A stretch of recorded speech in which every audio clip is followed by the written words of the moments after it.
So you look in your closet, it's completely full, and yet you have that feeling, that you have absolutely nothing to wear. We've all been there. Right.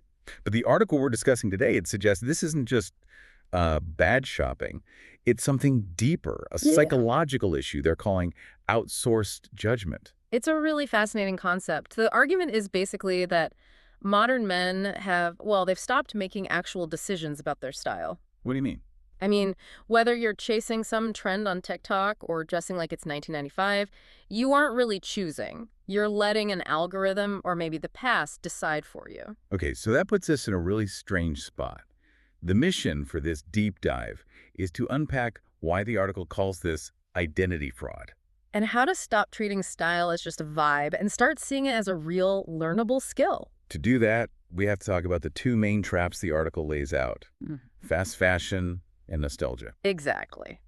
Let's start with fast fashion. I think most of us know it's bad for the planet, but this stat they mentioned about micro-seasons is just wild. It's not just spring-summer anymore. No, not at all. The industry is running on 52 micro seasons a year. Think about that. A new season every single week. That's insane. And it creates this thing the author calls fast forgetting.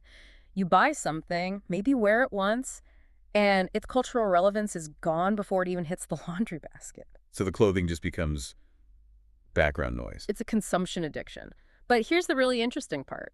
Because the clothing creates no lasting memory, no feeling, it fails to become part of your identity. It's just disposable stuff. Which I guess leads people to pivot. They reject all that speed and go the other way. The 90s revival.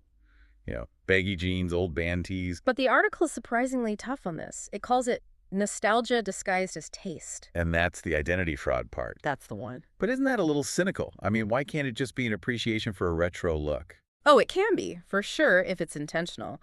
But the research they cite suggests that for a lot of men, it's a safety mechanism. A safety mechanism. Yeah. When the future feels uncertain, we tend to reach for familiar symbols from the past.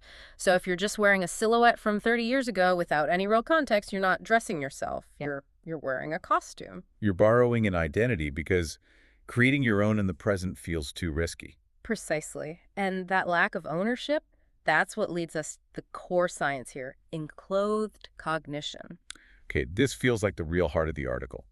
Break this down for us. How does it work? So we all know clothes signal things to other people, right? That's obvious. Status, wealth, whatever.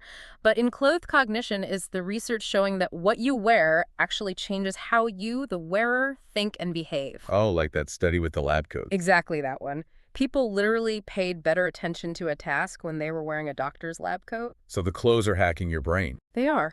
But the reverse is also true. If your outfit is incoherent, if it's just random fast fashion or a 90s costume that doesn't match your actual life, it creates a kind of psychological mismatch. You literally can't feel confident because your own nonverbal signals are confusing your brain. That makes so much sense. That's the full closet, zero confidence paradox right there. Yeah. So how do we fix it? The article talks about something called judgment training. Right. And it treats style as a form of literacy, not some gift you're born with. Most men try to solve the problem by buying more clothes or better clothes. The article says to just stop buying. First, you need to learn how to evaluate fit and context. And they suggest a few frameworks for that. The first one is using archetypes like refined, rugged, or rakish. And it's so important to see those as filters, not labels you're stuck with. It's all about reducing the noise. If you decide your lens is rugged and you see some shiny dress shoe, you just don't buy it. Yeah. Not because the shoe is bad, but because it doesn't fit your filter. It's about eliminating that decision fatigue, which leads right into the other framework, interchangeable wardrobes, capsule systems. This is all about reducing the cognitive load. If you own fewer things, but they're all visually consistent, you remove the daily stress of trying to match things. You just gain consistency. Okay, now there was one suggestion in here I found really, really unexpected. The aesthetics gaming experience. It sounds like they want you to play video games to get better at dressing. In a way, yeah. The logic is that you need practice in a low-stakes environment. It suggests using apps or games where you rate outfits or you get your own ideas rated, but without spending any money. You have to sharpen your eye first. So you're training that neural pathway before you ever pull out your wallet. That's the whole shift. From a borrowed identity to an owned identity. Once you train your judgment, you stop needing a closet that's bursting with stuff from 52 different micro-seasons. You stop buying more and you start selecting better. And that consistency is what signals authenticity. both to other people and, more importantly, to your own brain. It's a really compelling argument for just slowing down. So here's a final thought for you to mull over. If clothing is nonverbal communication, which the science seems to confirm, is your current outfit telling the truth about who you are? Or is it just lying on your behalf?